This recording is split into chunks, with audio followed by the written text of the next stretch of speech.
We are 2 weeks out from the primary. A new poll shows that Congressman Adam Schiff continues to lead the polls. Adam Schiff has 28% support. Steve Garvey in a solid second place in this poll with 22%. Katie Porter with 16% and Barbara Lee at 9%. 17% of the voters polled in this are still undecided.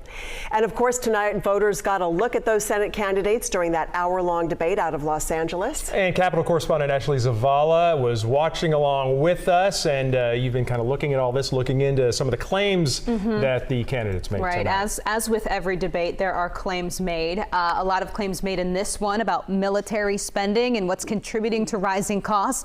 Let's take a look at this one by Democratic Congressman Barbara Lee. The Pentagon needs to put more resources into readiness, into making sure that our troops are protected, rather than allowing these weapons dealers to steal taxpayer dollars. And that is exactly what's happening. Here's what we found here. That's somewhat accurate. A September 2023 report to Congress by the Department of Defense's Inspector General gives an indication that the U.S. military-industrial complex is certainly supplying billions in aid to foreign militaries, but has failed to address taxpayer waste. One of the biggest issues seems to be the F-35, which the report says the Department of Defense has not reported any inventory for that Joint Strike Fighter program since 2006. But because these are contracts entered into by the government, which uses taxpayer dollars, Lee's use of the word stealing here is up for interpretation. Let's look at this next claim.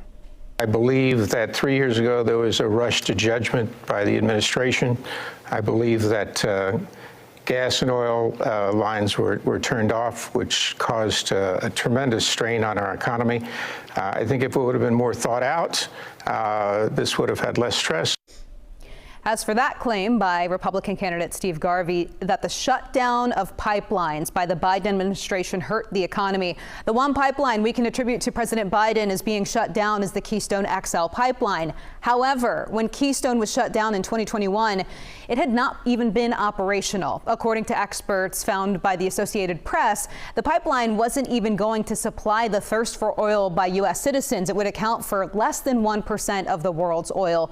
And experts note the Russian war in the Ukraine did do more to raise prices and hurt the U.S. economy than the pipeline shut down. But we will note a lot of the questions tonight were more so about how they would vote on so many issues. So not a ton of claims to fact check here. These are the two that we were able to come up with. Again, more of a voting record debate than anything.